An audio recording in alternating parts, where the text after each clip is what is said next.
JKR അക്കാഡമിയിലേക്ക് എല്ലാവർക്കും ഒരിക്കൽ കൂടി സ്വാഗതം. ആദ്യം തന്നെ റിക്വസ്റ്റ് ഉണ്ട്, നിങ്ങൾ ആദ്യമായിട്ടാണ് ചാനൽ കാണുന്നതെങ്കിലോ ഇതുവരെ സബ്സ്ക്രൈബ് ചെയ്തിട്ടില്ല എങ്കിലോ ഇന്ന് തന്നെ സബ്സ്ക്രൈബ് ചെയ്യുക. അതോടൊപ്പം തന്നെ ബെൽ ബട്ടൺ ക്ലിക്ക് ചെയ്താൽ മാത്രമേ ഞാൻ ക്ലാസ്സുകൾ അപ്പോൾ തന്നെ നിങ്ങൾക്ക് നോട്ടിഫിക്കേഷനിൽ ലഭ്യമാവുകയുള്ളൂ.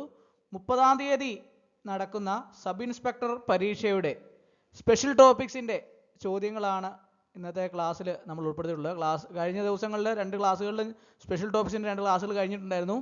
ഇന്ന് നമ്മൾ 26 ജൂലൈ 2025 നടന്ന പരീക്ഷയുടെ ക്വസ്റ്റ്യൻ പേപ്പറിനകത്ത് വന്നിട്ടുള്ള സ്പെഷ്യൽ ടോപ്പിക്സ് ആണ് നമ്മൾ ഡിസ്കസ് ചെയ്യാൻ പോകുന്നത്. അപ്പോൾ നമുക്ക് ക്ലാസ്സിലേക്ക് കടക്കാം. ആദ്യത്തെ ക്വസ്റ്റ്യൻ നോക്കാം. ഭാരതീയ ന്യായ സംഹിത നിലവിൽ വന്ന വർഷം. ഭാരതീയ ന്യായ സംഹിത നിലവിൽ വന്ന വർഷം. ഏത് വർഷമാണ് ഭാരതീയ ന്യായ സംഹിത നിലവിൽ വന്നത്? 4 ഓപ്ഷൻസ് ഉണ്ട്. ഏതാണ് ശരി ഉത്തരം? ഒന്ന് ആലോചിച്ച് നോക്കി, ഏതാണ് ശരി ഉത്തരം? എല്ലാവർക്കും അറിയാം അല്ലേ? 2024 അല്ലേ ഭാരതീയ ന്യായ സംഹിത നിലവിൽ വന്ന വർഷം 2024. അടുത്ത ക്വസ്റ്റ്യൻ. കുറ്റം എന്നതിൻ്റെ അനുസരിച്ചുള്ള അർത്ഥം. ഒഫൻസ്, അതായത് ഒഫൻസ് എന്ന് പറഞ്ഞാൽ കുറ്റം എന്നതിൻ്റെ അനുസരിച്ചുള്ള അർത്ഥം. BNS അനുസരിച്ചുള്ള അർത്ഥമാണ് ചോദിച്ചിട്ടുള്ളത്. 4 ഓപ്ഷൻസ് താഴെ കൊടുത്തിട്ടുണ്ട്. ഏതാണ് ശരി ഉത്തരം? ഒഫൻസ്, കുറ്റം എന്നതിൻ്റെ BNS അനുസരിച്ചുള്ള അർത്ഥം. ഏതാണ് ശരി ഉത്തരം? 4 ഓപ്ഷൻസ് ഉണ്ട്. ഏതാണ് ശരി ഉത്തരം? ഓപ്ഷൻ സി ആണ് അല്ലെ, BNS പ്രകാരം ശിക്ഷയ്ക്ക് വിധേയമായ പ്രവൃത്തി. BNS പ്രകാരം ശിക്ഷയ്ക്ക് വിധേയമായ പ്രവൃത്തി. അടുത്ത ക്വസ്റ്റ്യൻ. BNS പ്രകാരം ട്രൈഫയൽസ് എന്നത് എന്തിനെയാണ് സൂചിപ്പിക്കുന്നത്? BNS പ്രകാരം ട്രൈഫയൽസ് എന്നത് എന്തിനെയാണ് സൂചിപ്പിക്കുന്നത്? 4 ഓപ്ഷൻസ് താഴെ കൊടുത്തിട്ടുണ്ട്. ഏതാണ് ശരി ഉത്തരം? ഒന്ന് ആലോചിച്ച് നോക്കി, ഏതാണ് ശരി ഉത്തരം? കണ്ടുപിടിച്ചോ? ഏതാണ്? നിസ്സാരമായ, ശ്രദ്ധിക്കേണ്ടതില്ലാത്ത പ്രവർത്തികൾ. BNS പ്രകാരം ട്രൈഫയൽസ് എന്നത് എന്തിനെയാണ് സൂചിപ്പിക്കുന്നത്? നിസ്സാരമായ, ശ്രദ്ധിക്കേണ്ടതില്ലാത്ത പ്രവർത്തികൾ. അടുത്ത ക്വസ്റ്റ്യൻ. BNS-ൽ പുതുതായി ഉൾപ്പെടുത്തിയ ശിക്ഷാരീതി. BNS-ൽ പുതുതായി ഉൾപ്പെടുത്തിയ ശിക്ഷാരീതി എന്താണ്? 4 ഓപ്ഷൻസ് ഉണ്ട്. ഏതാണ് ശരി ഉത്തരം? ഏതാണ്? ഓപ്ഷൻ ഡി ആണല്ലേ, നിർബന്ധിത സാമൂഹ്യ പ്രവർത്തനം. നിർബന്ധിത സാമൂഹ്യ പ്രവർത്തനം. അടുത്ത ക്വസ്റ്റ്യൻ. ഭാരതീയ ന്യായ സുരക്ഷാ സംഹിത പ്രകാരം സമ്മൻസ് അയക്കാൻ അധികാരമുള്ളത് ആർക്കാണ്? ഭാരതീയ ന്യായ സുരക്ഷാ സംഹിത പ്രകാരം സമ്മൻസ് അയക്കാൻ അധികാരമുള്ളത് ആർക്കാണ്? 4 ഓപ്ഷൻസ് ഉണ്ട്. ആരാണ്? ഏതാണ് ശരി ഉത്തരം? എല്ലാവർക്കും അറിയാവുന്ന ഒരു ചോദ്യമാണ്. ഏതാണ് ശരി ഉത്തരം? കോടതികളാണ് അല്ലേ. ഭാരതീയ ന്യായ സുരക്ഷാ സംഹിത പ്രകാരം സമ്മൻസ് അയക്കാൻ അധികാരമുള്ളത് ആർക്കാണ്? കോടതികൾക്കാണ്. അടുത്ത ക്വസ്റ്റ്യൻ. BNSS വകുപ്പുകൾ 168, 172 പ്രകാരമുള്ള നടപടികളുടെ പ്രധാന ലക്ഷ്യം എന്താണ്? BNSS വകുപ്പുകൾ 168, 172 പ്രകാരമുള്ള പ്രധാന ലക്ഷ്യം എന്താണ്? 4 ഓപ്ഷൻസ് ഉണ്ട്. ഏതാണ് ശരി ഉത്തരം? ഒന്ന് ആലോചിച്ച് നോക്കിയേ, ഏതാണ് ശരി ഉത്തരം എന്ന് കണ്ടുപിടിച്ചോ? ഏതാണ്? ഓപ്ഷൻ ബി ആണല്ലേ, കുറ്റകൃത്യം സംഭവിക്കാതെ തടയുക. കുറ്റകൃത്യം സംഭവിക്കാതെ തടയുക. അടുത്ത ക്വസ്റ്റ്യൻ. BNSS പ്രകാരം പോലീസ് FIR രജിസ്റ്റർ ചെയ്യേണ്ടത് എത്ര സമയത്തിനുള്ളിലാണ്? BNSS പ്രകാരം പോലീസ് FIR രജിസ്റ്റർ ചെയ്യേണ്ടത് എത്ര സമയത്തിനുള്ളിൽ? 4 ഓപ്ഷൻസ് താഴെയുണ്ട്. ഏതാണ് ശരി ഉത്തരം? ഒന്ന് ആലോചിച്ച് നോക്കിയേ, ഏതാണ് ശരി ഉത്തരം? ഓപ്ഷൻ ബി ആണ് കറക്റ്റ് ആൻസർ, ഉടൻ തന്നെ. BNSS പ്രകാരം പോലീസ് FIR രജിസ്റ്റർ ചെയ്യേണ്ടത് ഉടൻ തന്നെയാണ്. എത്ര സമയത്തിനുള്ളിൽ എന്നുള്ളത് ഉടൻ തന്നെയാണ്. അടുത്ത ക്വസ്റ്റ്യൻ. ഭാരതീയ സാക്ഷ്യ അധീനിയം BSA പ്രകാരം എവിഡൻസ് എന്ന പദം നിർവചിക്കുന്നത് ഏത് വകുപ്പിലാണ്? ഭാരതീയ സാക്ഷ്യ അധീനിയം പ്രകാരം BSA പ്രകാരം എവിഡൻസ് എന്ന പദം നിർവചിക്കുന്നത് ഏത് വകുപ്പിലാണ്? 4 സെക്ഷൻസ് താഴെ കൊടുത്തിട്ടുണ്ട്. ഏതാണ് ശരി ഉത്തരം? ഒന്ന് ആലോചിച്ച് നോക്കി, ഏതാണ് ശരി ഉത്തരം? ഓപ്ഷൻ ബി ആണല്ലേ, സെക്ഷൻ 2 ആണ്. സെക്ഷൻ 2. അടുത്ത ക്വസ്റ്റ്യൻ. സാക്ഷിയെ ചോദ്യം ചെയ്യാനുള്ള ശ്രമം. സാക്ഷിയെ ചോദ്യം ചെയ്യാനുള്ള ശ്രമം. Option A cross re chief, option B chief re cross, option C chief cross RE, option D RE chief cross. ഏതാണ് ശരി ഉത്തരം? സാക്ഷിയെ ചോദ്യം ചെയ്യാനുള്ള ശ്രമം ഏതാണ്? ഓപ്ഷൻ സി ആണ് കറക്റ്റ് ആൻസർ അല്ലേ, ചീഫ് ക്രോസ് RE. അടുത്ത ക്വസ്റ്റ്യൻ.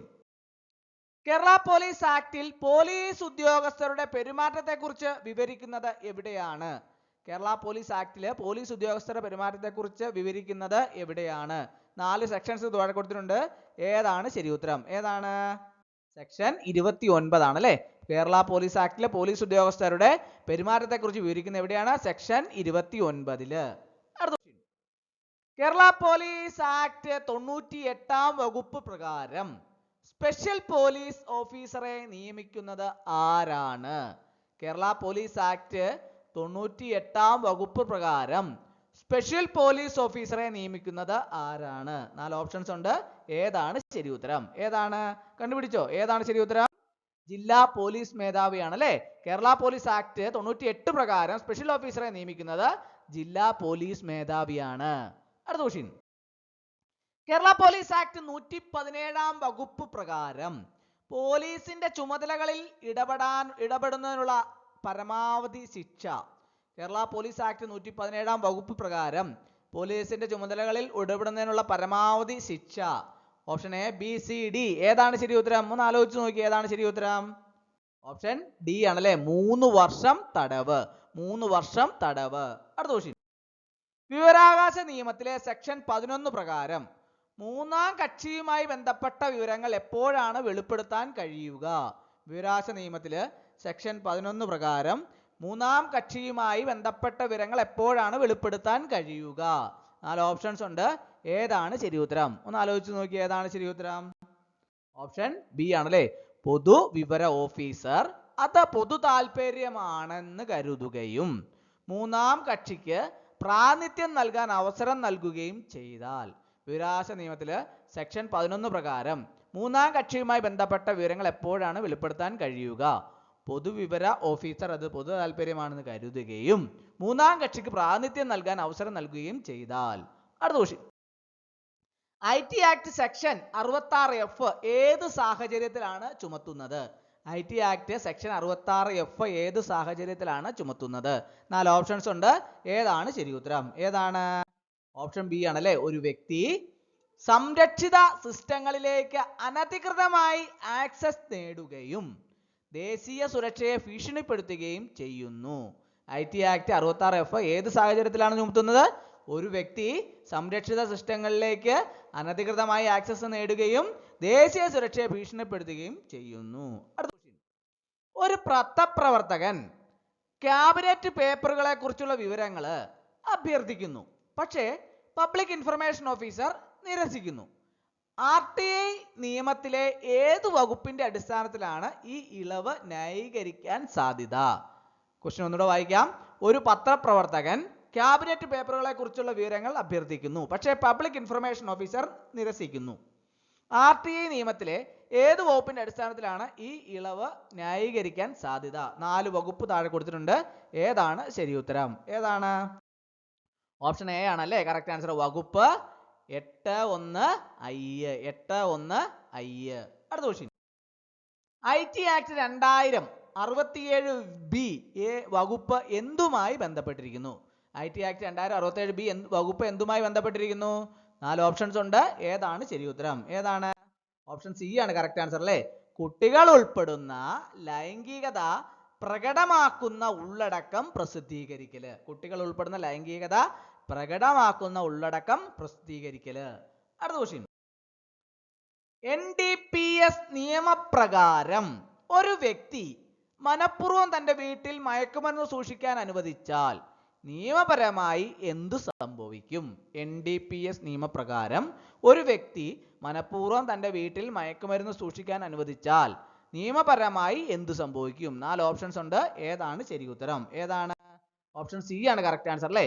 മയക്കുമരുന്ന് കുറ്റകൃത്യത്തിനായി പരിസരം ഉപയോഗിക്കാൻ അനുവദിച്ചതിന് വകുപ്പ് 25 പ്രകാരം അവർ ബാധ്യസ്ഥരാണ്. അടുത്ത ക്വസ്റ്റ്യൻ. ഇനി പറയുന്ന സാഹചര്യങ്ങളിൽ ഏതാണ് NDPS ആക്ടിന്റെ വകുപ്പ് 31A ചുമത്താൻ സാധ്യതയുള്ളത്? ഇനി പറയുന്ന സാഹചര്യങ്ങളിൽ ഏതാണ് NDPS ആക്ടിന്റെ വകുപ്പ് 31A ചുമത്താൻ സാധ്യതയുള്ളത്? 4 ഓപ്ഷൻസ് ഉണ്ട്. ഏതാണ് ശരി ഉത്തരം? ഏതാണ്? ഓപ്ഷൻ സി ആണ് കറക്റ്റ് ആൻസർ അല്ലേ? വാണിജ്യ അളവിലുള്ള മരുന്നുകള് ഉൾപ്പെടുന്ന ആവർത്തിച്ചുള്ള കുറ്റകൃത്യം. അതാണ് NDPS ആക്ടിന്റെ വകുപ്പ് 31A ചുമത്താൻ സാധ്യതയുള്ളത്. അടുത്ത ക്വസ്റ്റ്യൻ. വകുപ്പ് 3 പോക്സോ നിയമപ്രകാരം താഴെ പറയുന്നവയിൽ ഏതാണ് നുഴഞ്ഞുകയറ്റ ലൈംഗിക അതിക്രമമായി കണക്കാക്കുന്നത്? വകുപ്പ് 3 പോക്സോ നിയമപ്രകാരം താഴെ പറയുന്നവയിൽ ഏതാണ് നുഴഞ്ഞുകയറ്റ ലൈംഗിക അതിക്രമമായി കണക്കാക്കുന്നത്? 4 ഓപ്ഷൻസ് ഉണ്ട്. ഏതാണ് ശരി ഉത്തരം? ഏതാണ്? ഓപ്ഷൻ സി ആണ് കറക്റ്റ് ആൻസർ അല്ലേ? ഒരു കുട്ടിയുടെ സ്വകാര്യ ഭാഗങ്ങളിൽ ഏതെങ്കിലും വസ്തു തിരുകൽ. അതാണ് വകുപ്പ് 3 പോക്സോ നിയമപ്രകാരം നുഴഞ്ഞുകയറ്റ ലൈംഗിക അതിക്രമമായി കണക്കാക്കുന്നത്. അടുത്ത ക്വസ്റ്റ്യൻ. പോക്സോ നിയമത്തിലെ വകുപ്പ് 22 തെറ്റായി പരാതി ഫയൽ ചെയ്യുന്നതിനുള്ള ശിക്ഷ നൽകുന്നു. ഈ വിഭാഗവുമായി ബന്ധപ്പെട്ട് ഇനി പറയുന്ന പ്രസ്താവനകളിൽ ഏതാണ് ശരി? 4 പ്രസ്താവനകളാണ് താഴെ കൊടുത്തിട്ടുള്ളത് അല്ലേ? അതിൻ്റെ അകത്ത് പോക്സോ നിയമത്തിലെ വകുപ്പ് 22 തെറ്റായ പരാതി ഫയൽ ചെയ്യുന്നതിനുള്ള ശിക്ഷ നൽകുന്നു. ഈ വിഭാഗവുമായിട്ട് ബന്ധപ്പെട്ട ഈ പറയുന്ന 4 പ്രസ്താവനകളിൽ ഏതാണ് ശരിയെന്നാണ് ചോദിച്ചിട്ടുള്ളത്. ഏതാണ് ശരി? ഒന്ന് ആലോചിച്ച് നോക്കി. ഏതാണ് ശരി? ഓപ്ഷൻ ബി ആണല്ലേ. ഒരു കുട്ടി നൽകുന്ന തെറ്റായ പരാതികൾ ശിക്ഷാർഹമല്ല. അപ്പോൾ ഇന്നത്തെ ക്ലാസ് എല്ലാവർക്കും ഇഷ്ടമായെന്ന് വിചാരിക്കുന്നു. ഒരിക്കൽ കൂടി എന്നോട് നിർത്തട്ടെ. നന്ദി, നമസ്കാരം.